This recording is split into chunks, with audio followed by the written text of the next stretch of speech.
आप सभी को सलाम। और हम परमेश्वर की निहायत ही शुक्रगुजार हैं कि परमेश्वर ने हमें एक बार फिर ये मौका दिया ताकि हम परमेश्वर के घर में उसकी हजूरी में आ सकें। खुदा हमारे गुनाह गलतियों को माफ करे जो हमने किए, और जो भी जाने अनजाने से हमारे से गलती हुई। पर हम आप सभी का स्वागत करते हैं हमारी निर्गमन की पुस्तक के अध्ययन में। आज जो है वो 12वां अध्याय और उसकी 43 वर्स से जो है हम पढ़ने वाले हैं। हम ऑलरेडी देख चुके हैं कि परमेश्वर ने उन्हें पास ओवर जो है वो दिया, और अब जो है खुदा उनसे और भी इंस्ट्रक्शंस दे रहा है। पर इससे पहले इंस्ट्रक्शंस में जाएं, आइए अपने सिरों को झुकाएंगे और हम प्रार्थना में जाएंगे। हमारे स्वर्गीय खुदावंद, हम आपके शुक्रगुजार धन्यवाद करते हैं प्रभु इस समय के लिए जो आपने हमें दिया। हमने जो भी गुनाह गलतियां की हैं खुदावन, आप बेहतर जानते हैं। खुदावन उन सभी गुनाह गलतियों को हमें हमारी माफ करें जो अभी तक हमारे जहन में भी नहीं आई, जिसकी हमें तौबा करनी चाहिए खुदावन। उन सब गुनाहों को भी खुदावन आपके चरणों में लेकर आए हैं खुदावन। हमें माफ करें, क्षमा कर दें खुदावन, और अपनी रहमत से खुदावन हमें भरें। आप हमारे परमेश्वर हैं और आप ही हमारे परमेश्वर बने हैं। हम किसी भी तरीके से खुदावन आपको छोड़ किसी और को परमेश्वर न माने। और खुदावन कोई भी ऐसा पाप हमारे और आपके बीच में दीवार ना बने खुदावन। क्षमा करें जो जुबान से पाप किया है, क्षमा करें जो जहन से पाप हुए हैं, क्षमा करें जो हाथों ने पाप किए हैं और पाँव ने और कानों ने सुने हैं खुदावन। माफ कर दे प्लीज, और हमें खुदावन अपने लहू से धोकर साफ कर दे, अपनी पाक रू दे, ताकि खुदावन हम आपके बीच में मुकम्मिल हो सके, आपके बीच में रहमत पा सकें, और खुदावन इस कलाम पर भी आपकी खास आशीष हो।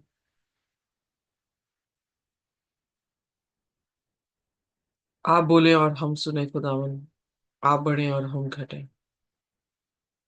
माफ कर दें। इस प्रार्थना को हम यीशु के नाम से मांगते हैं, आमीन। आमेन। 43 वर्स को जो है 12 चैप्टर की 43 वर्स से जो है हम पढ़ना शुरू करेंगे। फिर यहोवा ने मूसा और हारून से कहा, पर्व की विधि यह है कि कोई परदेशी उसमें से ना खाए, पर जो किसी का मोल लिया हुआ दास हो और तुम लोगों ने उसका खतना किया हो, वह तो उसमें से खा सकेगा, पर परदेशी और मजदूर उनमें ना खाएं। Okay, interesting. हम यहाँ पर पास ओवर का जो जिक्र आया है, यानी अब समय आ गया है कि वो मिस्र को छोड़कर मुल्क कनान की तरफ जो है वो क्या कहते हैं, अपनी जर्नी को जो है वो स्टार्ट करें। और उस जर्नी में खास करके इंस्ट्रक्शन क्या दी गई है, कोई भी फॉरनर, फॉरनर का मतलब क्या है, जिन्हें तुम जानते नहीं हो, वो क्या हो, पास ओवर को ना खाएं।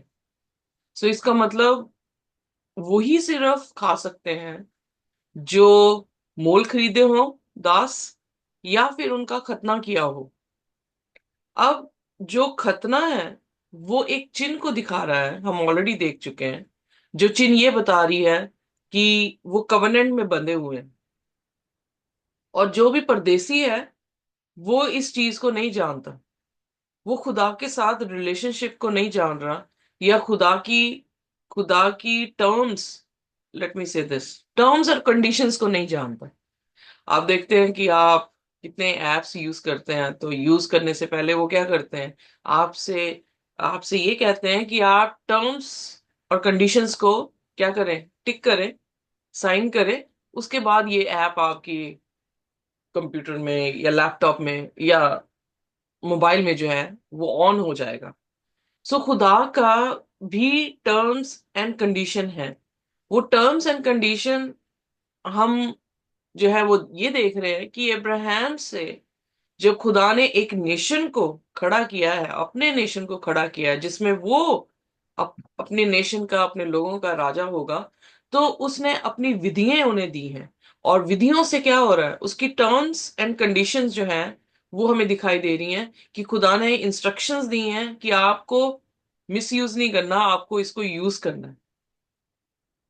और अगर एक फॉरेनर को कहा गया है कि वो पास ओवर नहीं खा सकता, तो साफ पता लग रहा है कि फॉरेनर जो है वो उस रिलेशनशिप में ही नहीं है खुदा के साथ।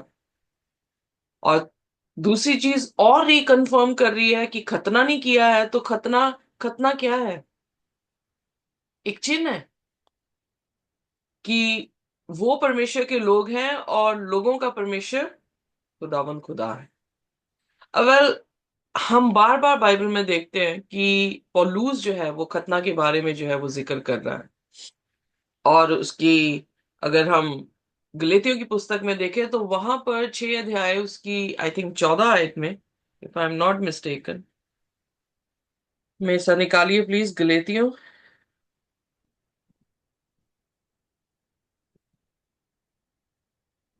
ओके, 15वीं आयत, सॉरी, गलातियों 6 और उसकी 15वीं आयत।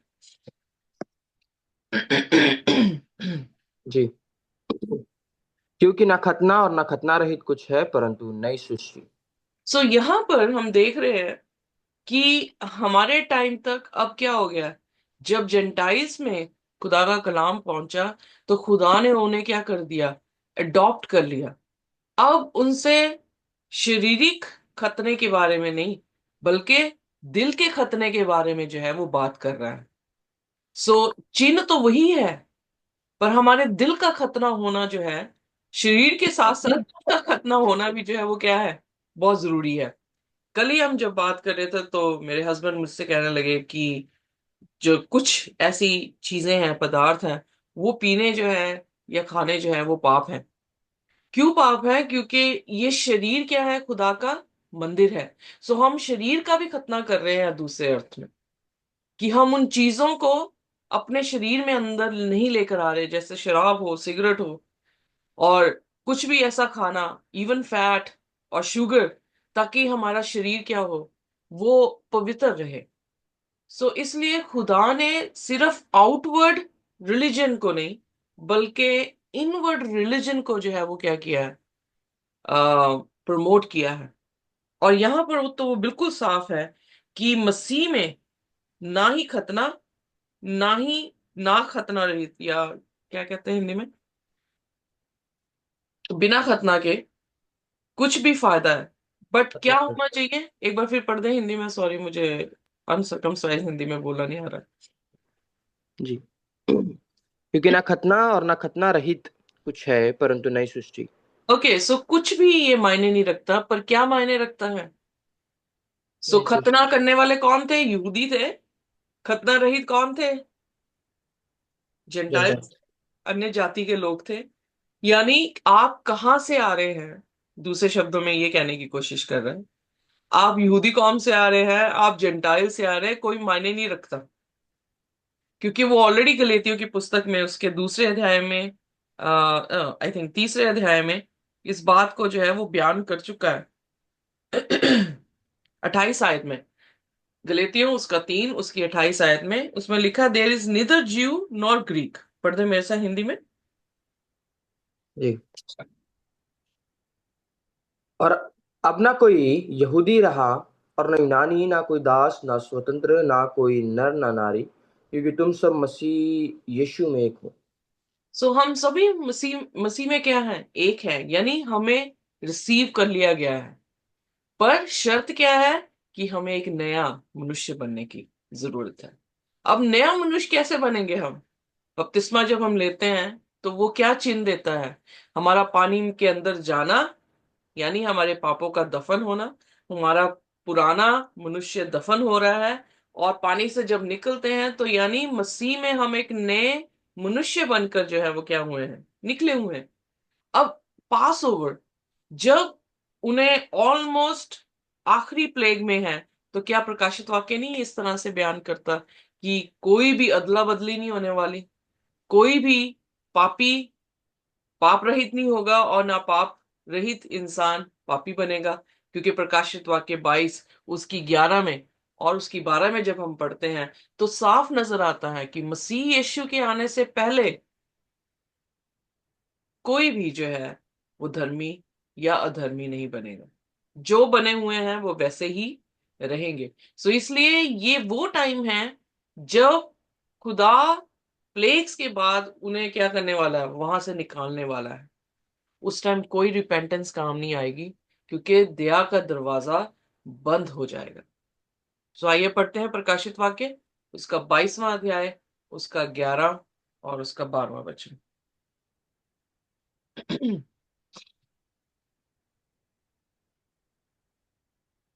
जो अन्याय करता है वह अन्याय ही करता रहे, और जो मलिन है वह मलिन बना रहे, और जो धर्मी है वह धर्मी बना रहे, और जो पवित्र है वह पवित्र बना रहे। देख, मैं शीघ्र आने वाला हूँ, और हर एक के काम के अनुसार बदला देने के लिए प्रतिफल मेरे पास है। तो यहां पर परमेश्वर ने जब पास ओवर, जब उनके छुटकारे का समय आ गया, उस समय कोई फॉरेनर जो है उस पास ओवर को नहीं खा सकता, यानी उस उद्धार को नहीं ले सकता। वही ले पाएंगे जो उसके चिन्ह के साथ हैं, और वही खा पाएंगे जो मोल खरीदे हुए दास हैं, यानी जो लहू से मोल खरीदे हुए हैं। जब हम पहला कुरिन्थियन उसका 3 और उसकी 16 आयत को पढ़ते हैं, आइए देखिए क्या लिखा है वहां पे।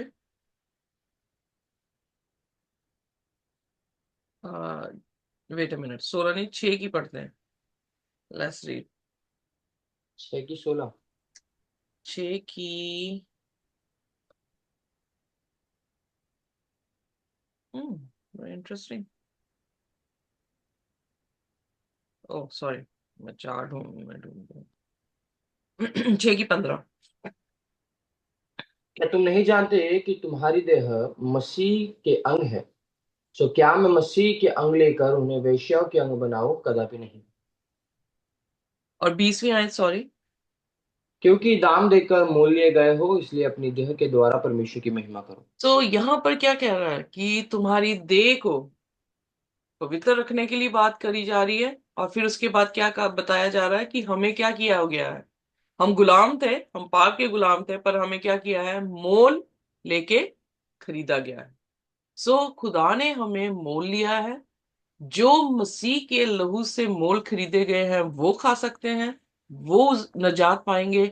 और जो उसके चिन्ह के साथ बंधे होंगे कि वो उनका परमेश्वर होगा, और परमेश्वर के वो लोग होंगे, वही जो है वो पास ओवर या निजात जो है वो पा सकते हैं। M I clear?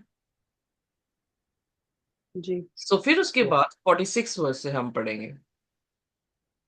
उसका खाना एक ही घर में हो, अर्थात तुम उसके मांस में से कुछ घर से बाहर ना ले जाना, और बलि पशु की कोई हड्डी ना तोड़ना। पर्व को मनाना इज़राइल की सारी मंडली का कर्तव्य कर्म है।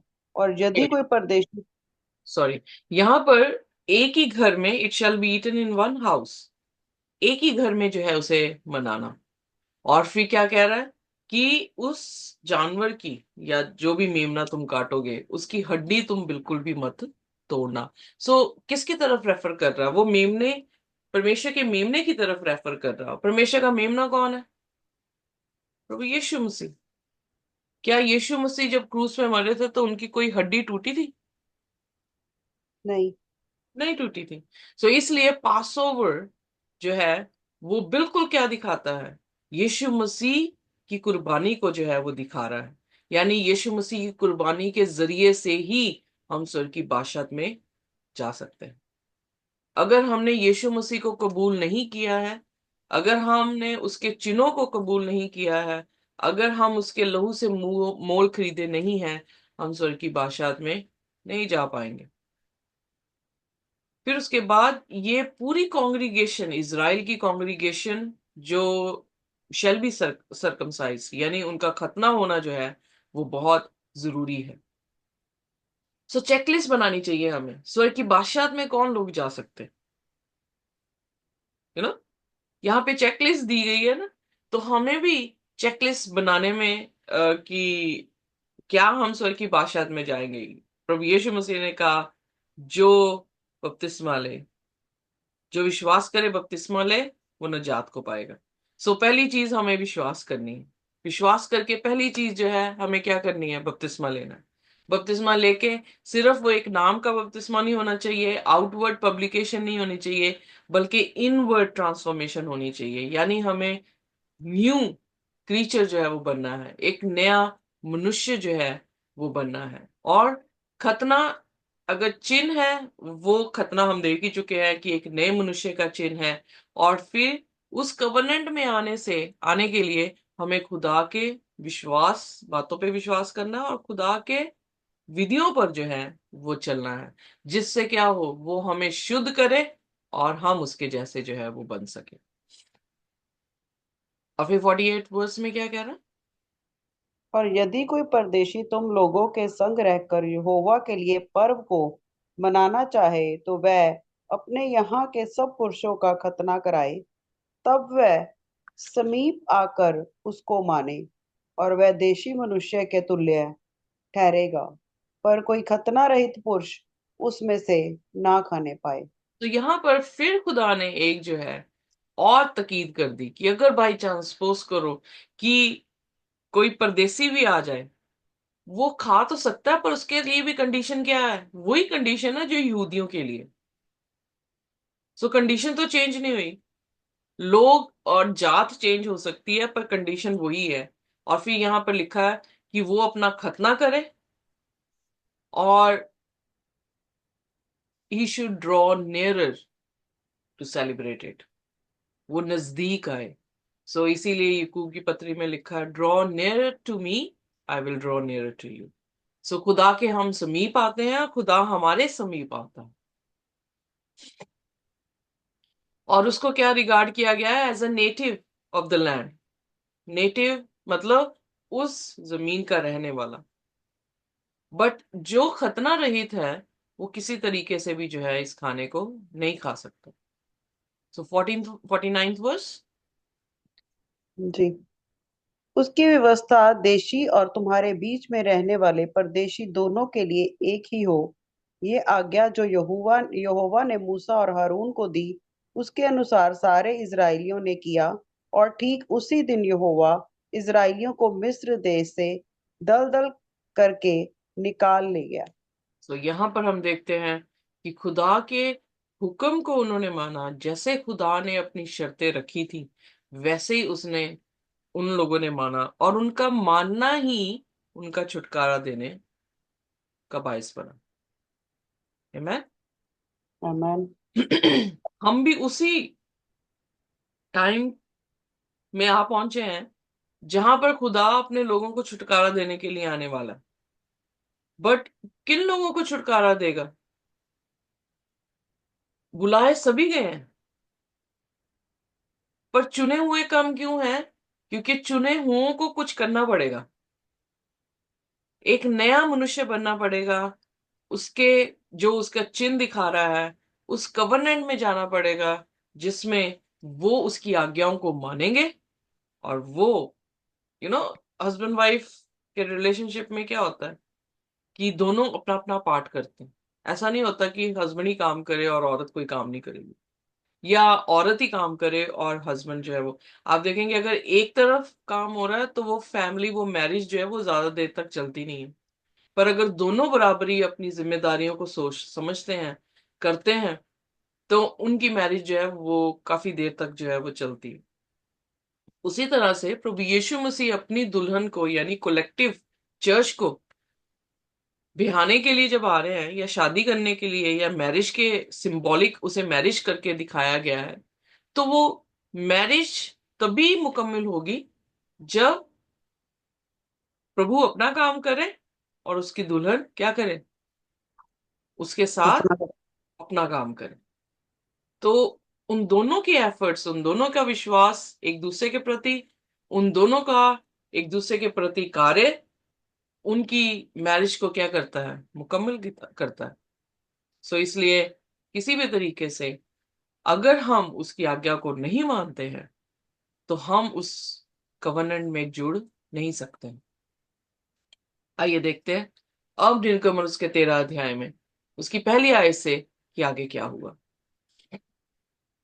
फिर यहोवा ने मूसा से कहा कि क्या मनुष्य क्या पशु के इजराइलियों में जितने अपनी अपनी माँ के जेठे हों, उन्हें मेरे लिए पवित्र मानना, वह तो मेरा ही है। ओके, सो यहाँ पर जैसे हमने देखा कि उनके पलौठे मारे गए थे, खुदा ने इज़राइल के लोगों को या इज़राइल के पलौठों को, चाहे वो किसी भी इंसान की कोख से आ रहे हो, जानवर की कोख से आ रहे हो, उनको क्या कहा है कि वो मेरे हैं। और उन्हें कॉन्सिक्रेट यानी उन्हें पवित्र करने को जो है वो कहा गया है। क्या ही धन्य है जिनके पलौठे जो है वो खुदा के लिए कॉन्सिक्रेट जो है वो हुए हुए हैं, क्योंकि पलौठे किसके हैं? परमेश्वर के हैं। इसीलिए हमारी टाइथ का पलौठा, यानी टाइथ किसको दिखा रहा है? हमारी सैलरी का पलौठा किसको हम देते हैं? खुदा को देते हैं। हमारी उपज का में से हम अपना पलौठा जो अच्छा है उसे क्या करते हैं? परमेश्वर के सामने जो है वो लेकर आते हैं। खुदा ने जब उन्हें छुड़ाया है तो कौन कौन सी इंस्ट्रक्शंस दे रहा है? न्यू क्रिएशन की इंस्ट्रक्शन मिल रही है, कवर्नेंट की मिल रही है, और फिर उसके बाद कॉन्सिक्रेशन की मिल रही है। और स्पेशली कॉन्सिक्रेशन, अगर हम देखें फर्स्ट बॉर्न या फर्स्ट फ्रूट, 1,44,000 को जब वो फर्स्ट फ्रूट कह रहा है प्रकाशित वाक्य उसके 14 अध्याय में, उनको कैसे दिखाया गया है? कॉन्सिक्रेट दिखाया गया है, यानी उन्होंने अपने आप को क्या किया हुआ है? पवित्र किया हुआ है। और वो उसके क्या बने हैं? फर्स्ट फ्रूट, सेकंड कमिंग के फर्स्ट फ्रूट जो है वो बने हैं। सो हम किस कैटेगरी में आ रहे हैं? क्या वो चिन्ह हमारे साथ खुदा का नए स्वरूप में, नए मनुष्य में बनने का हमारे साथ है, कि अभी भी हम उस क्रूस को, लकड़ी की क्रूस को जो है वो सड़कों पे लेके चल रहे हैं? क्या ये खुदा हमसे चाह रहा था कि हम सड़कों पर लेके चले? क्या वो लोग मेमने को उठा के सड़कों पे लेके चले थे? यीशु मसीह को तो इसलिए जाना पड़ा, उन रस्तों से गुजरना पड़ा, क्योंकि गोलगथा जो थी वो यरूशलेम से बाहर थी, और वो एक ऐसा चौराहा था जिसमें हर प्राणी आता जाता जो है देख देख सकता था कि उसके साथ क्या हुआ। शैतान इतना निर्दयी था कि यू नो जब खुदा ने अपना नेशन बनाया, अपना राज्य बनाया जिसमें वो राजा था, तो शैतान ने किया किया उस राज्य के राजा को जो है उसने क्रूस पर चढ़ाकर ये प्रूव करने की कोशिश की कि मैं जयवंत हो गया। पर उसे ये नहीं मालूम था कि यीशु मसीह जो है वो तीसरे दिन जी उठेंगे, और वो हमेशा के लिए क्या हो जाएगा? हार जाएगा। सो इसलिए यीशु मसीह ने क्रूस को जो है वो उस दिन उठाया। बट यीशु मसीह की क्रूस को, प्रोसेशन को देखने वाली औरतें जब रो रही थी, तो यीशु मसीह ने उनको क्या कहा? मेरे लिए मत रो, अपने लिए रो। आज हम अपने आंसू बहाते हैं गुड फ्राइडे में, तो खुदा का आज भी हमारे साथ यही कहना है, मेरे लिए मत रो, अपने लिए रो, क्योंकि तुम्हारे पर जो है डिस्ट्रक्शन आने वाली है। और एक भी जन जो है वो बचेगा नहीं, एक भी बच्चा तुम्हारा बचेगा नहीं। सो हमें अपने आप को कॉन्सिक्रेट करना पड़ेगा, हमें अपने लिए रोना पड़ेगा, अपने पापों का अंगीकार करना पड़ेगा। This is what it was meant. But हमने तमाशा बना रखा है, अपनी जिंदगियों को बदल नहीं रहे। हम सड़कों को बदलने की कोशिश कर रहे हैं, हम गैर जातियों को बदलने की कोशिश कर रहे हैं, पर गैर जातीय बदलने की बजाय हमारा ठट्ठा जो है वो उड़ा रही है। सो खुदा के वचन में जब हम आते हैं तो हमें पता लगता है कि वो पकीजगी की बात कर रहा है, हमारे गुनाहों के दफन होने की बात जो है वो कर रहा है। आइए देखते हैं तीसरे वचन में। फिर मूसा ने लोगों से कहा, इस दिन को स्मरण रखो जिसमें तुम लोग दास्तव के घर अर्थात मिस्र से निकल आए हो। यहोवा तो तुमको वहां से अपने हाथ के बल से निकाल लाया। इसमें खमीरी रोटी ना खाई जाए। अगर आप ध्यान से देखें, यीशु मसीह के बनने से पहले यीशु मसीह क्या मना रहे थे, जिसे आज आप लॉर्ड सपर कहते हैं? पर्व ही मना रहे थे, पास ओवर ही मना रहे थे, राइट? यस। जब लीवन ब्रेड का जिक्र आता है, शैल बी ईटन, तो मतलब बिना खमीरी के जो है वो खाना। खमीर किसको दिखाता है? पाप। एग्जैक्टली exactly, पाप को दिखाता है। आइए पढ़ते हैं रोमियो उसका 6 और उसकी 5, 6, 7, और पहला करंथियन उसका 5। इजी टू रिमेम्बर इसलिए मैं ऐसे बोल रही हूँ, पहला करंथियन 5 उसकी 5, 6, 7, 8। So Rome, let's. रोमियो। आप कौन सा पढ़ने वाले हैं? रोमियो। ओके ठीक है, रोमियो उसका 6, 5, 6, 7 और 7 तक पढ़ दें। क्योंकि हम जानते हैं कि हमारा पुराना मनुष्यत्व और उसके क्योंकि हम जानते हैं कि हमारा पुराना मनुष्यत्व उसके साथ क्रूस पर चढ़ाया गया, ताकि पाप का शरीर व्यर्थ हो जाए, ताकि हम आगे को पाप के दास्तव में ना रहे। क्योंकि जो मर गया वह पाप से क्योंकि जो मर गया वह पाप से छुटकर धर्मी ठहरा। Exactly exactly. सो धर्मी कौन बन रहा है? जो पाप के लिए मर गया। जो पाप के लिए मर रहा है। और फिर उसके बाद आइए देखते हैं पहला कुरिन्थियन उसका 5, 6, 7, 8। जी। तुम्हारा घमंड करना अच्छा नहीं। क्या तुम नहीं जानती कि थोड़ा सा खमीर पूरे गूंदे हुए आटे को खमीर कर देता है? पुराना खमीर निकाल कर अपने आप को शुद्ध करो, कि नया गूंदा हुआ आटा बन जाओ, ताकि तुम अखमीरी हो, क्योंकि हमारा भी फसा जो मसीह है बलिदान हुआ है। ओके सो यहाँ पर हम क्या देख रहे हैं? हाँ आगे भी पढ़ना, सॉरी मैंने आपको जल्दी तो पूरी। आओ हम उत्सव में आनंद मनावे, ना तो पुराने खमीर से और ना बुराई और दुष्टता के खमीर से, परंतु सिधाई और सच्चाई के अखमीरी रोटी से। तो पर्व तो मनाना है पास ओवर का, पर कैसे मनाना है? बिना खमीर के। क्या हम बिना खमीर हैं जो पर्व मना रहे हैं? कि हम खमीर के साथ ही पर्व मना रहे हैं? तो अगर खमीर के साथ पर्व मना रहे हैं तो क्या वो पर्व पर्व है कि कर्ज बन जाएगा? क्या हमारा मनुष्य तब अभी भी है जब हम प्रभु यीशु मसीह की मौत के बारे में अफसोस कर रहे हैं? यीशु मसीह मर गया, तीसरे दिन जी उठा, अब आसमान पर हमारा न्याय कर रहा है। तो जब राजा न्याय के सिंहासन पे होता है तो आप पर्व मनाते हैं कि आप रो रहे होते हैं? आप अपने आप को दोषी ठहरा रहे होते हैं? कैसा आपका रवैया होगा? क्योंकि दुनिया जानती नहीं है कि परमेश्वर जो है वो न्याय कर रहा है। वो इसीलिए तो परमेश्वर के वचन में लिखा मत्ती उसके 24 में कि जैसे नूह के समय था वैसे ही मनुष्य के पुत्र के आने का समय होगा। उस समय भी वो खाते पीते थे और मालूम ही नहीं पड़ा कि कब वो पानी में जो है वो क्या हो गए, बहा लिए गए। उसी तरह से मनुष्य के पुत्र के दिनों में भी होगा कि हर कोई खाता पीता, हर कोई पर्व मना रहा है, दूसरे शब्दों में, पर कोई अपने आप को कॉन्सिक्रेट नहीं कर रहा कि हम फर्स्ट फ्रूट बने उसकी सेकंड कमिंग के।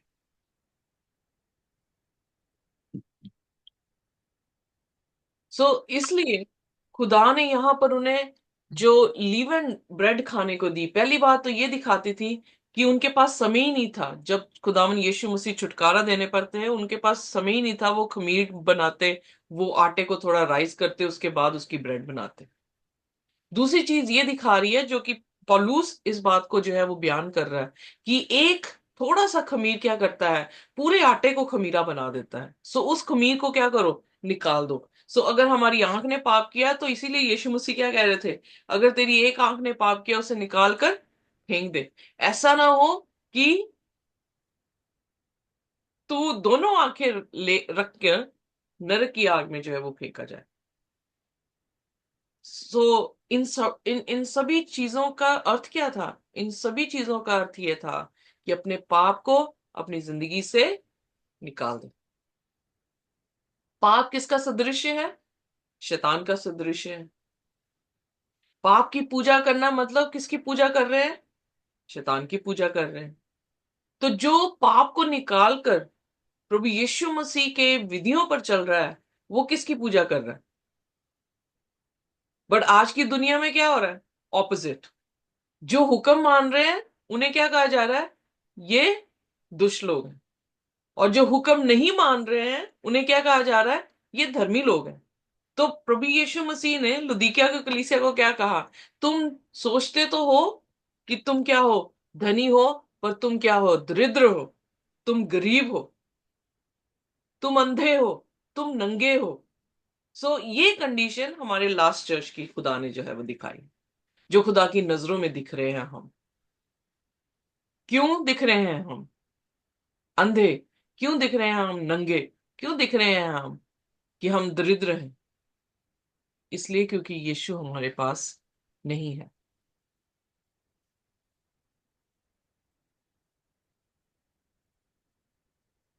जैसे मैंने एक इलिस्ट्रेशन दी, घरेलू इलिस्ट्रेशन है, औरतें बड़ी अच्छी तरह से समझ सकती हैं कि मैं अगर दूध और खोए और चीनी को मिलाकर काट काट के उसे आपको दूं और कहूं कि लो जी, गजरेला खा लें आप, तो आप मुझे क्या कहेंगे? भाई बिना गाजर के गजरेला भी हो सकता है। तो आपने मसीह को ही निकाल दिया। तो मसीह के बिना मसीहत कैसे हो सकती है? मसीह क्या है? मसीह उसका वचन है, उसकी विधियां हैं, उसका कलाम है, उसके 10 हुक्म है। अगर उसी को निकाल दिया आपने, तो रह क्या गया आपके पास? हथ हथ हथ, कुछ नहीं रहा। मसीह निकल गया। That's a sad part. हमारे पर्व मनाने, और जिसमें मसीह है ही नहीं, क्योंकि उसकी शिक्षा है ही नहीं, वो पर्व क्या है? खाली ठनठनाता हुआ बर्तन, झनझनाती हुई झांझ है। क्योंकि उनके बीच में प्यार तो है नहीं। प्यार कौन है? प्रभु यीशु मसीह।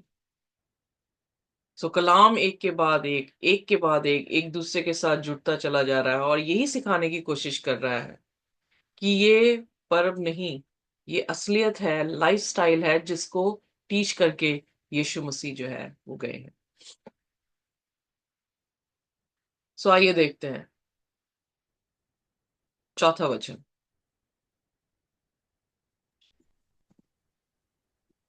अबीब के महीने में आज के दिन तुम निकले हो, इसीलिए जब यहोवा तुमको कनानी, हित्ती, एमोरी, हिब्बी और यबूसी लोगों के देश में पहुंचाएगा, जिसे देने की उसने तुम्हारे पुरखों से शपथ खाई थी, जिसमें दूध और मधु की धारा बहती है, तब तुम इसी महीने में पर्व करना।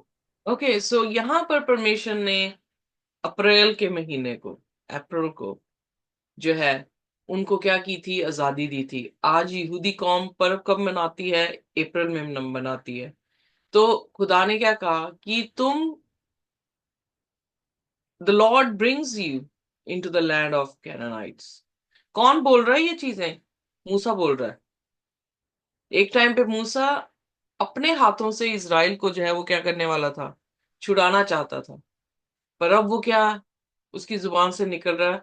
मैं नहीं, पर कौन लेकर आया है? खुदा तुम्हें लेकर आया।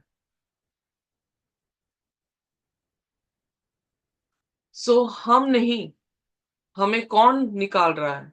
खुदा निकाल रहा है। किसी भी तरह से हम क्रेडिट जो है वो नहीं ले सकते कि हम अगर गुलाम सुना रहे हैं और जिंदगी बदल रही हैं तो वो हम नहीं, खुदा है जो हमारी जिंदगियों को बदल रहा है। तो इसीलिए प्रकाशित वाक्य 14 अध्याय उसकी 6 और 7 में जब 3 फरिश्ते पैगाम है, तो उसका पहला पैगाम क्या है? परमेश्वर से डरो, उसकी महिमा करो, किसी इंसान की नहीं। उसकी महिमा करो जिसने क्या बनाया है? जमीन, आसमान और आसमान और समुद्र और उसके बीच में सब चीजों को जो है वो बनाया, उसकी इबादत करो। सो हर चीज करने वाला तो खुदा है। तो फिर हम किस तरह से अपनी जो है वो महिमा ले सकते हैं? वेल, बहुत सारे हमारे पेंटिकॉस्टल भाई बहन जो है वो सफेद कपड़े पहनते हैं। वो पवित्रताई को जो है वो दिखाते हैं। और मैंने किसी से बात की तो वो ये बता रहे थे कि वो इसलिए वाइट डालते हैं कि उनके सफेद कपड़ों को देखकर रास्ते में चलते हुआ कोई इंसान उन्हें उनसे माचिस ना मांगे सिगरेट पीने के लिए। Well, quite strange. तो मैंने कहा कि अगर आप उनके साथ खड़े होंगे, यू नो चौराहों में सड़कों के चौराहों में जहां पे लड़के हमेशा खड़े होते हैं तो आपसे जरूर मांगेंगे। पर अगर आपका उनके साथ निवास ही नहीं है, जैसे भजन संहिता 1 उसके 1 में लिखा है, धन्य है वह जो यू नो विकेट की रस्तों में नहीं खड़ा हो रहा, अधर्मियों के, सॉरी, अधर्मियों के रस्तों में नहीं खड़ा हो रहा, ठट्टा करने वालों की मंडली में नहीं बैठता। तो अगर वो चीज कर ही नहीं रहा तो कैसे कोई इंसान आपसे जो है सिगरेट के लिए माचिस जो है वो मांगेगा?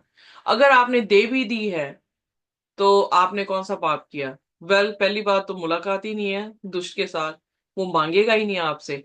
पर बाइबल हमारे को जो सफेद वस्त्र पहनने की बात कर रहा है वो खुदा ग्रांट कर रहा है, हम खुद नहीं पहन रहे।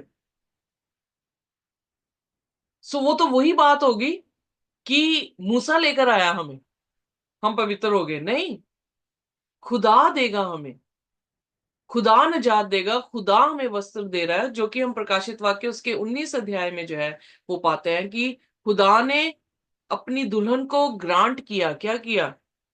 ही granted linen to her, white linen to हर।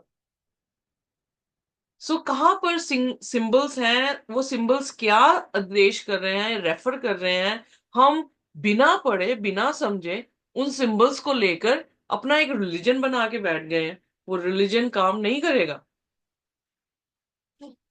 जो चीज खुदा ने देनी है खुद बना के आप पहन पहन रहे हो, तो वो कहां से धर्म है, कहां से धार्मिकता जो है वो गिना जाएगा?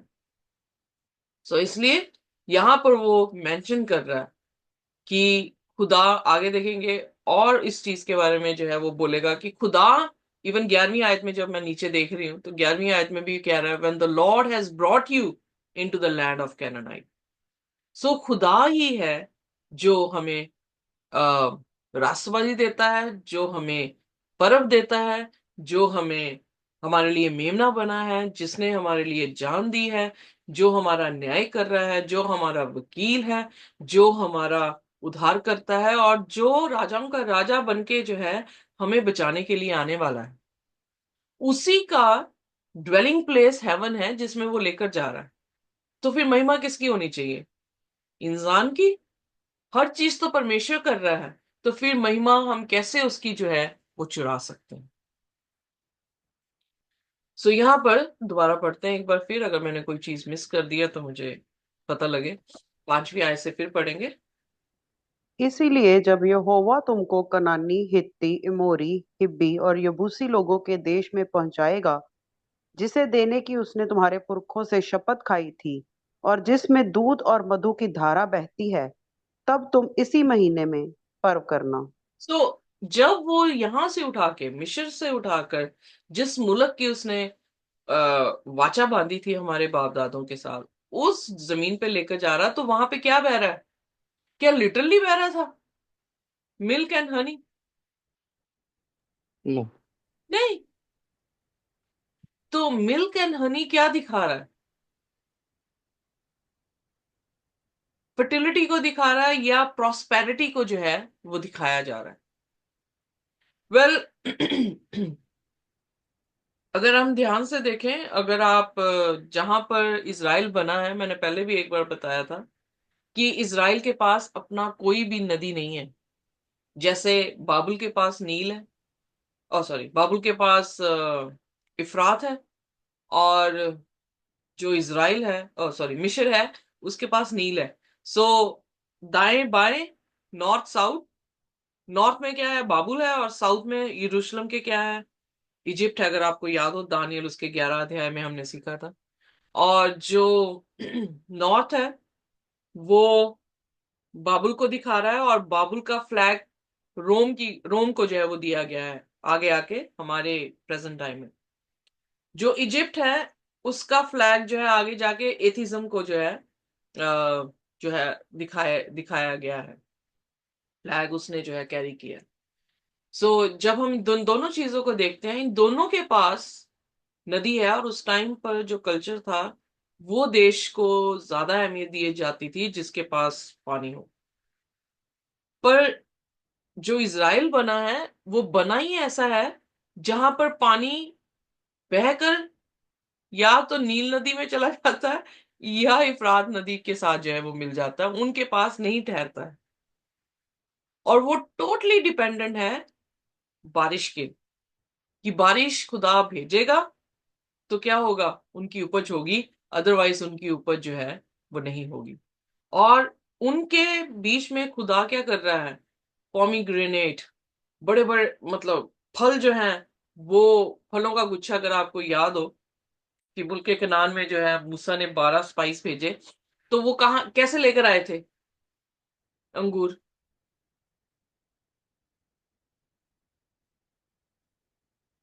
अंगूरों का गुच्छा कितना भारी था कि वो लाठी पर 2 आदमी जो है उसे उठा के लेकर आ रहे। तो उस देश को उसने दिया जहां पर डिपेंडेंसी किस पर थी,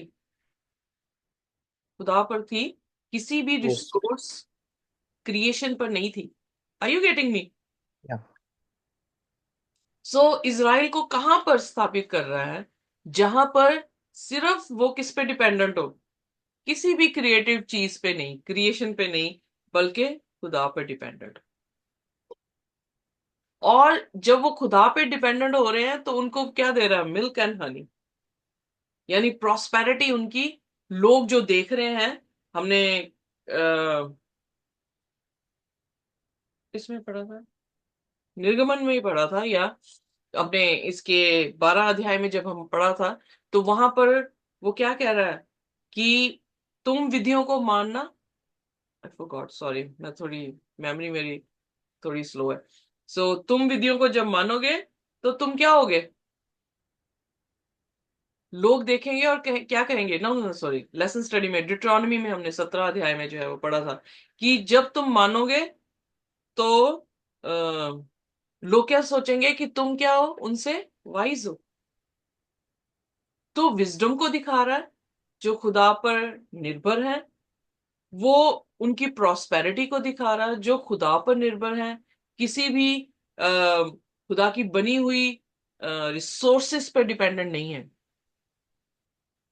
एग्जैक्टली वो सेम ही चीज अंत के दिनों के साथ भी हो रहा है, हमारे साथ भी है, कि हमें भी जो है यही मैसेज दिया गया है कि हम क्या करें, खुदा पर भरोसा करें।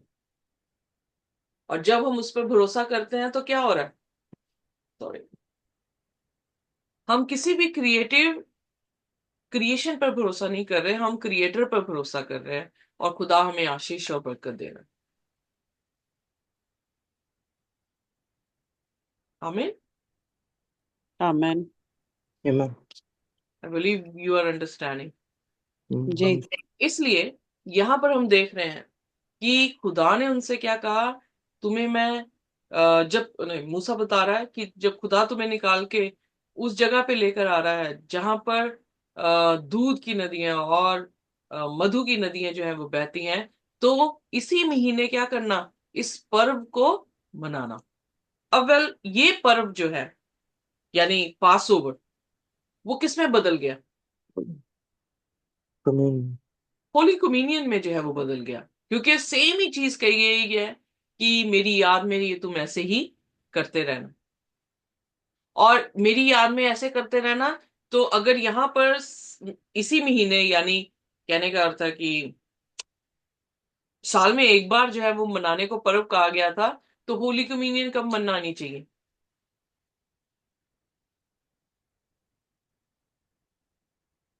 कई लोग जो है हर रोज मनाने की बातें कर रहे हैं। कुछ लोग कहते हैं कि महीने में, हफ्ते में एक बार होनी चाहिए, कुछ लोग कहते हैं महीने में जो है वो एक बार होनी चाहिए, उसकी याद में मनाने की बात की गई है। सो यहाँ पर जो पर्व था वो साल में एक बार जो है वो मनाया गया, इसी महीने में जो है वो मनाया जाता था। फिर 6वें वचन में, 7 दिन तक खमीरी रोटी खाया करना और 7वें दिन यहोवा के लिए पर्व मनाना। इन 7 दिनों में खमीरी रोटी खाई जाए, वरन तुम्हारे देश भर में ना खमीरी रोटी, ना खमीर तुम्हारे पास देखने में आए।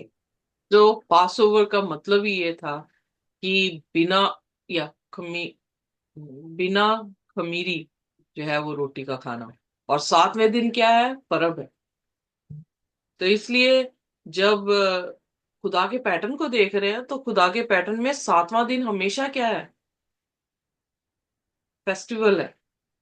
हमेशा उसके साथ जुड़ने का दिन है। हमेशा उसकी हुजूरी में आने का दिन है। और सातवें दिन को ही क्या किया गया है? आउट कर दिया गया।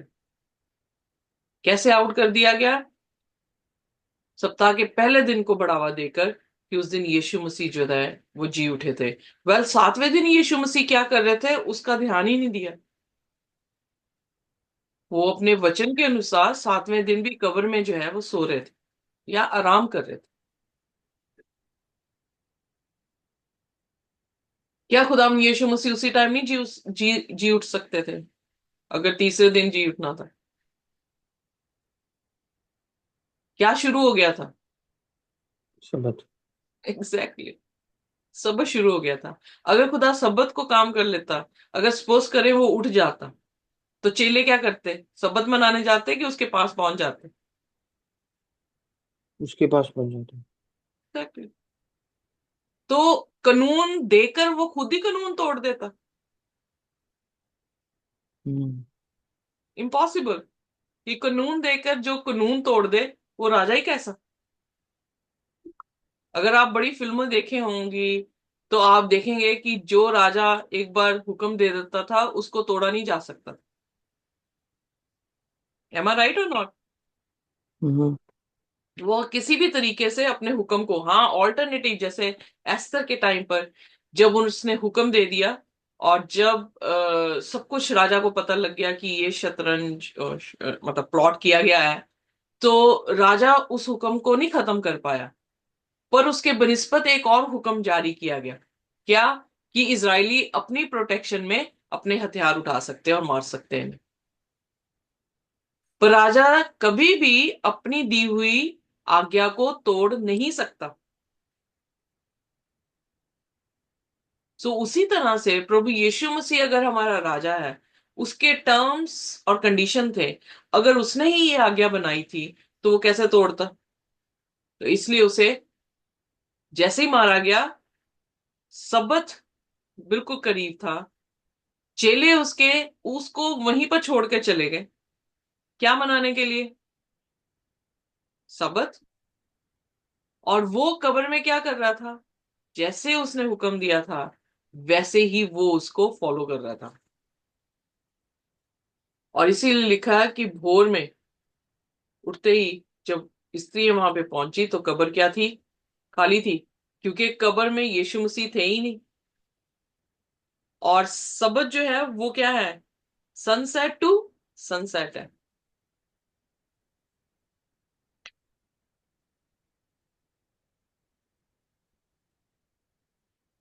तो खुदा जान रहा था कि बीच में सबत का आना होगा। तो इसलिए प्रोफेसी पहले ही ये हो रही थी कि 3 दिन के बाद मैं अपने आप को क्या कर दूंगा? जिंदा कर दूंगा।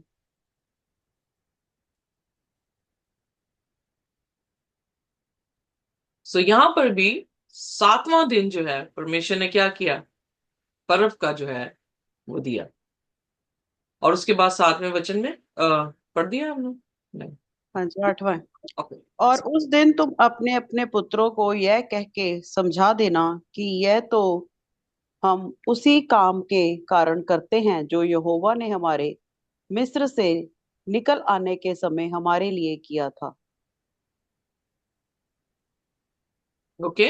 सो अपने बच्चों को भी जो है वो यही सिखाना है कि ये पर्व हम क्यों मनाते हैं। ये पर्व इसलिए मनाते हैं क्योंकि उस दिन परमेश्वर ने हमें क्या किया था? मिस्र से निकाला था।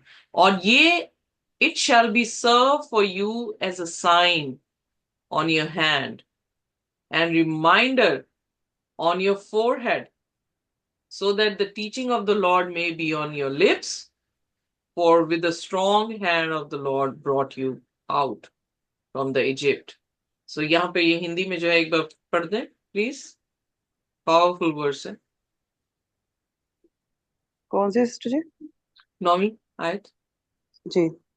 फिर ये तुम्हारे लिए तुम्हारे हाथ में एक चिन्ह होगा और तुम्हारी आंखों के सामने स्मरण कराने वाली वस्तु ठहरे, जिससे यहोवा की व्यवस्था तुम्हारे मुंह पर रहे, क्योंकि यहोवा ने तुम्हें अपने बलवंत हाथों से मिस्र से निकाला है।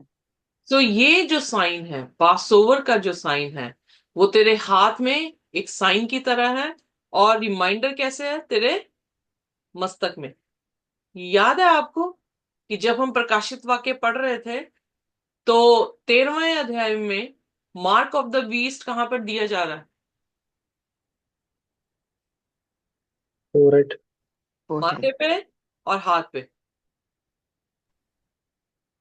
काउंटरफिट शैतान जो है कर रहा है, ताकि लोग ये समझें कि ये खुदा की तरफ से हुक्म है, ये खुदा की तरफ से साइन है। क्योंकि खुदा ने जब मिस्र से निकाला है इजरायली कौम को, तो वो कहां पे साइन दे रहा है? उनके हाथों पर और उनके मस्तक पर। पर प्रकाशित वाक्य अब जब बता रहा है, क्योंकि उन्हें कार्य करना था, पास ओवर का मेमना काटना था, अब सिर्फ मस्तक से हो रहा है। प्रकाशित वाक्य उसका 14 अध्याय क्या कह रहा है? उनके माथे पर जो है वो सील लगानी है। 7वां और 14वां अध्याय प्रकाशित वाक्य का माथे पर सील लगानी। क्यों सिर्फ माथा? हाथ से क्या कर रहे थे? मेमना काट रहे थे। अब मेमना नहीं काट रहे हम। अब हम सिर्फ विश्वास ही कर रहे हैं। किससे? अपनी मस्तक से। Are you with me? Yes yes. और शैतान यहां से मूर्ख दिखता है, और हम देख भी रहे हैं कि जब खुदावन उनके सामने प्लेग्स दे रहा है, तो उसके जो एजेंट्स हैं, जो मैजिक करने वाले लोग हैं, वो उसको हटाने के बजाय क्या कर रहे हैं? मूर्खता ये कर रहे हैं कि वो खुद भी उनको बना रहे हैं, प्रिटेंड कर रहे हैं कि वो भी बना रहे हैं। यहां प्रकाशित वाक्य में भी सेम ही मूर्खता देखने को मिली है, कि वो इस सिंबल को समझ नहीं पाया। वो सेम ही कॉपी पेस्ट ऐसे ही बिना समझे ही कर रहा है। पर यहां पर उनके हाथों पे, उनके माथों पर इसलिए था क्योंकि हाथों से वो मेमना पर्व मना रहे हैं, और मस्तक में वो रिमाइंड कर रहे हैं कि उन्हें निकाला था खुदा ने मिस्र से। बट प्रकाशित वाक्य में मेमना ऑलरेडी कुर्बान हुआ है। मेमना दोबारा आ रहा है, और हम अपने मस्तक में उसका सिंहासन रख चुके हैं। Are you with me? तुम्हारी देह मेरा मंदिर है। तो अपना सिंहासन कहां पे लगाएगा वो, अगर पूरी देह हमारा मंदिर है? सिंहासन जहां से विधियां निकल रही हैं, जहां से डिसीजन निकल रहे हैं, वो कहां पे लगाएगा? मस्तक पे।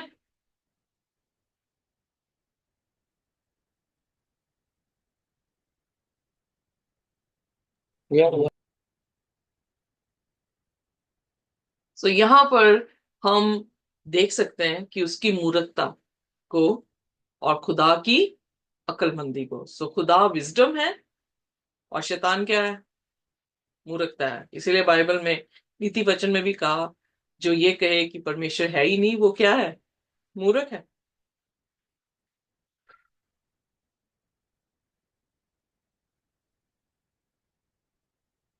या खुदा ने यहाँ पर साइन हैंड पे, फोरहेड पे इसलिए दिया था कि उन्हें मेमना काटना था। हमारे पास सिर्फ सिर पर सील होगी, क्योंकि अब हम पवित्र आत्मा के जरिए से अपने निर्णय उस मेमने पे लगा देंगे, जो आकर एक बार सबके लिए मरा है। अब वो विधि से हम क्या हो गए हैं? आजाद हो गए। पर 10 हुक्मों से आजाद नहीं है। उसकी टर्म्स और कंडीशंस अभी भी वहीं पर है। सिर्फ एक बोझ हमारा उतरा है, और वो बोझ ये है कि हम क्या है? मेमना नहीं काट रहे, क्योंकि खुदा का मेमना हमारे लिए काटा गया है। और 10वां वचन प्लीज पढ़ दें सिस्टर जी। जी। इस कारण तुम इस विधि को प्रतिवर्ष नियत समय पर माना करना, फिर जब यहोवा उस शपथ के अनुसार जो उसने तुम्हारे पुरखों से और तुमसे भी खाई है, तुम्हें कनानियों के देश में पहुंचाकर उनको तुम्हें दे देगा। तो सारी टर्म्स और कंडीशंस के बाद क्या कह रहा है? कि जो शपथ जो वाचा तुमसे बांधी है, जो तुम्हारे पुरखाओं से बांधी है, वो तुम्हें क्या करेगा? पूरी कर देगा। सो कहने का अर्थ ये है कि tick the terms and condition, then the heavens door will open for अस।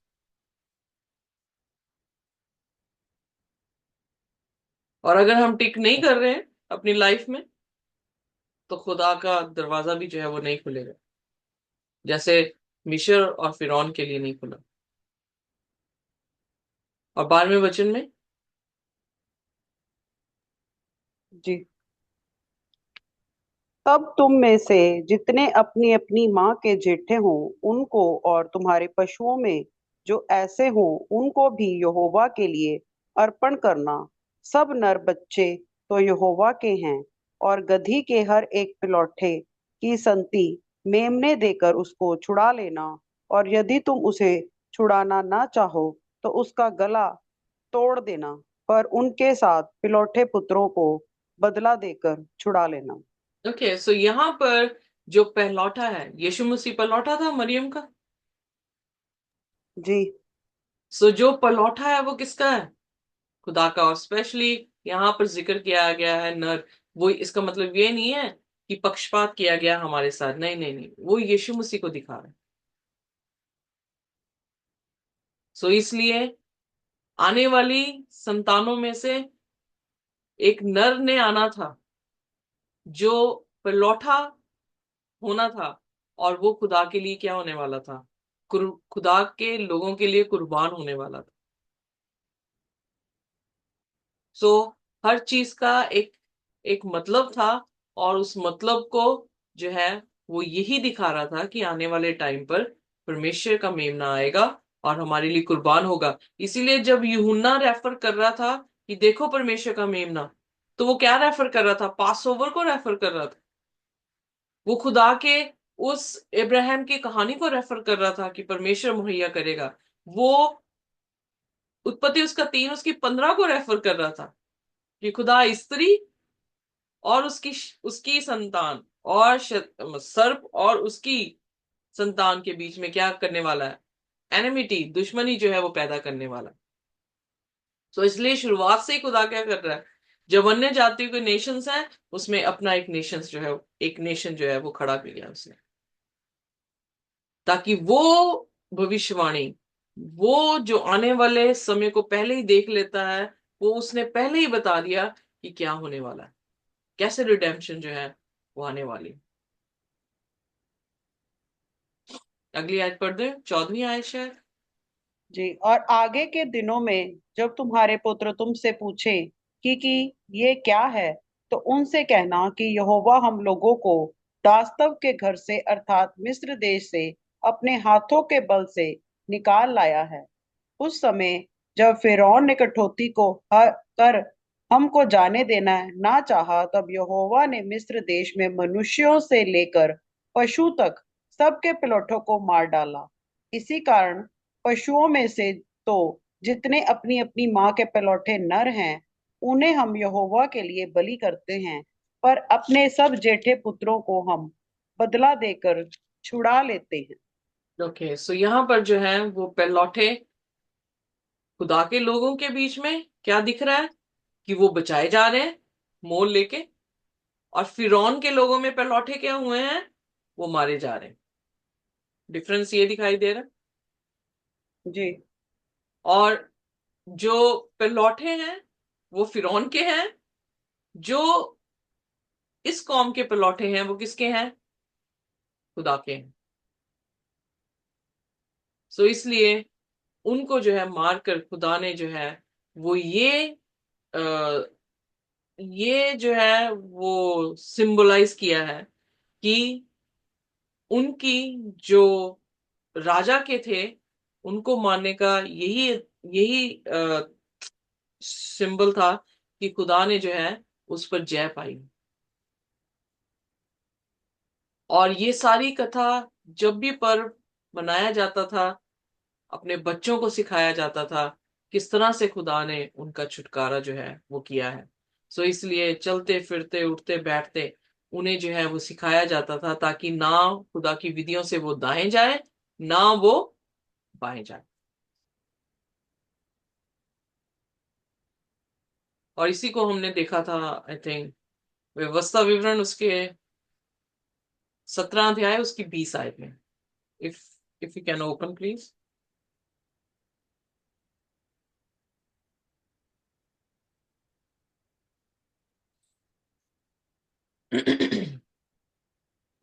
17 की 20 व्यवस्था विवरण।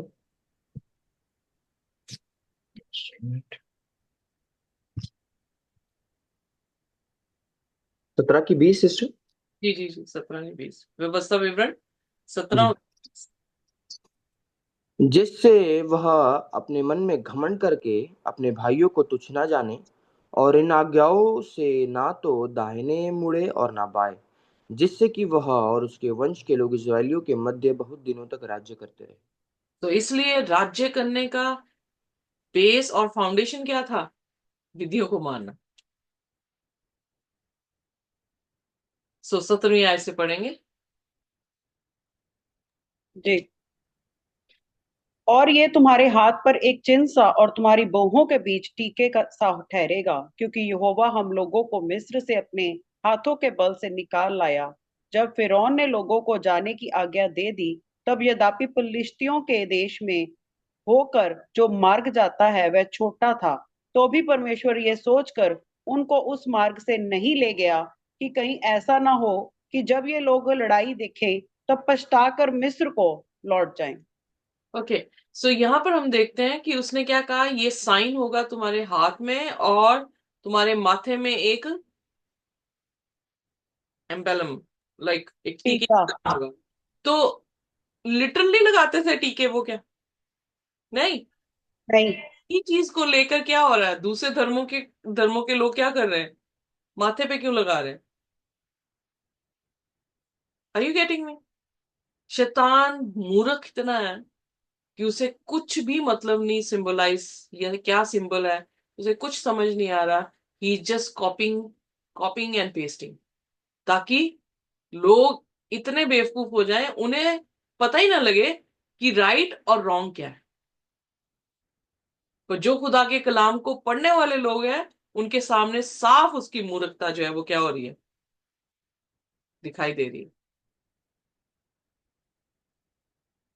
मस्तक पे वो लिटरली कोई एम्बल एम्बलम नहीं कर रहे थे, बट क्या दिखा रहा था कि उनके मस्तक से वो डिसीजन प्रोसेसिंग कर रहे हैं और वो अपना डिसीजन बना रहे हैं।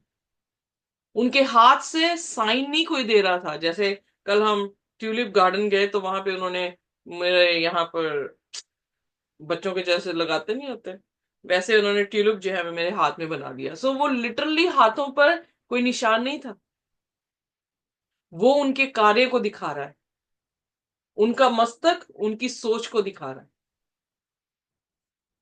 और शैतान इतना मूर्ख है, उसे बाइबल कुछ समझ नहीं आ रही, और वो इतना कंफ्यूज होकर घूम रहा है कि वो उसका मकसद ये है कि रियल ट्रूथ और फॉल्सहुड में कोई फर्क ना दिखाई दे। बट खुदा का शुक्र है कि खुदा के कलाम में इसका फर्क जो है वो नजर आता है। वेल, कल जो है हम 17 वचन से जो है वो आगे पढ़ेंगे, पर यहीं पर हम जो है इसे खत्म करेंगे, क्योंकि आगे जो है उनकी कूच के बारे में जो है वो जिक्र कर रहा है। सो यहाँ तक उसके टर्म्स और कंडीशंस जो है हमने देखे हैं। और फिर उसका कूच बहुत इंटरेस्टिंग है, तो मैं इस चीज को जो है वो अलग से जो है हम इसे लेकर चलेंगे। पर खुदा हमें आशीष और बरकत दे, और खुदा का धन्यवाद हो, जो कुछ भी खुदा ने हमें सिखाया है हम उस पर चलें, ईमान करें और उस पर चलें, ताकि हम निजात पा सकें। आइए अपने सिरों को झुकाएंगे और प्रार्थना में जाएंगे। कोई भी जन जो भी जिसे भी खुदा हिदायत करे वो हमारे लिए प्रार्थना कर सकता है। आइए हम दुआ करें। धन्यवाद सेनाओं के यहोवा, जीवित जिंदा बपस्मानी खुदावंद, आपकी महिमा, आपके नाम को जलाल, आपकी स्तुति प्रशंसा करते, आपके नाम को धन्यवाद देते खुदावंद। आपका वचन सत्य है खुदा। आपका वचन कहता है खुदावंद बाप, तुम सत्य को जानोगे और सत्य तुम्हें स्वतंत्र करेगा, आजाद करेगा खुदावंद। यस, हम आपका धन्यवाद देते हैं कि खुदाबंद यीशु मसीह हमने आपके वचनों के सत्य को हम जान रहे हैं प्रतिरोज खुदा।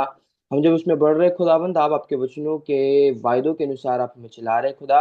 आप हमें हर एक पापों के बंधनों से खुदाबंद आजादी दिलाते चले जा रहे खुदाबंद, क्योंकि आपने खुदा हर एक चीजों को अपने ऊपर लेकर खुदाबंद आप हमारे लिए मारे गए गाड़े गए, तो इसी दिन आप जी उठे खुदाबंद।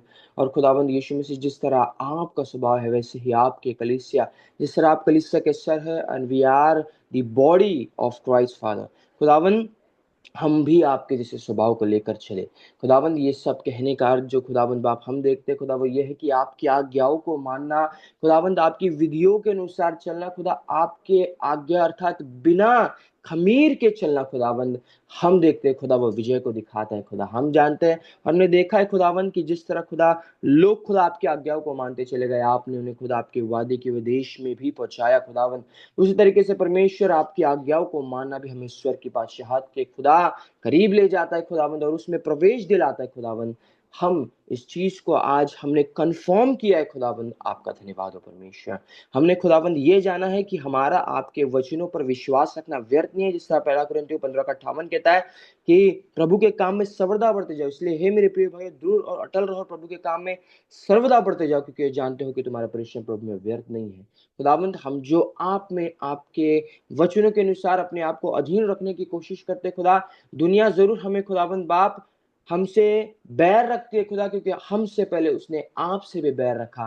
परंतु खुदा हम ये जानते हैं कि जब आप प्रकट होंगे तो हम भी आपके समान होंगे, क्योंकि आपको वैसा ही देखेंगे जैसे आप है। और जो ये आशा रखते हो अपने आप को वैसे ही पवित्र करता है जैसा वो पवित्र है खुदावंद। हम आपके वचनों के द्वारा खुदा हम जरूर अनुग्रह से बचाए गए हैं, बट आपका वचन हमें प्रतिरोज आपके कैरेक्टर में खुदावंद बाप बदलते हमें ले जाता है खुदा। आपका हम धन्यवाद देते हैं खुदा कि आप आपके वचनों के ज्ञान से हमें भरते चले जा रहे हैं। और खुदा इसके अनुसार आज हम आपसे मांगते और चाहते हैं कि हम खुदा सिर्फ और सिर्फ आपके वचनों के अधीन ही रहकर चले, कि जो आपने आपके लोगों से, जो आपका स्टार्टिंग से लेकर एंड तक खुदावंद बाप जो प्लान है, हम उस अनंत जीवन के योग्य खुदावंद आप हमें बनाएंगे खुदा। हम नहीं, बल्कि आप खुदावंद हमें बनाएंगे खुदा, आपके उस अनुग्रह के द्वारा, ताकि हम सर्वदा के लिए आपके साथ पाए जाए खुदा। हम आपसे मांगते हैं, हम आपके वचनों के और अधीन रहने में मदद करें, कि खुदा हमारे लिए जीना मसीह और मर जाना नफा और लाभ हो खुदा। हम विलिंगली आपके समीप अपने आप को सौंप देते हैं। Lord you lead us and guide us in your paths. और जब हम आगे स्टडीज को भी करते हैं खुदा, और जब यूट्यूब से भी जो लोग देखते हैं, जो आशीष को हम नहीं पाई वो आशीष वो भी पाए, और आने वाली स्टडीज को भी ब्लेस करें। सिस्टर वित्तो हैडिशनी को ब्लेस करना खुदा, फैमिली को ब्लेस करें सिस्टर के, एंड हम सबों को आप में आप बढ़ाते चले जाए। सारी बातों में, सारी चीजों में सादर में हिम्मत समान जलाल सुधी मचा जलाल बुजुर्गी हशमत आपके देते हुए इस दुआ को यीशु मसीह के नाम में मांगता हूँ खुदा, सुंदर से बहन कीजिए, आमीन। आमीन। खुदा का आमीन। खुदा की शांति और उसका अनुग्रह हमारे साथ जब तक कि वो दोबारा ना आ जाए, इसी तरह से बना रहे। आमीन। आमीन।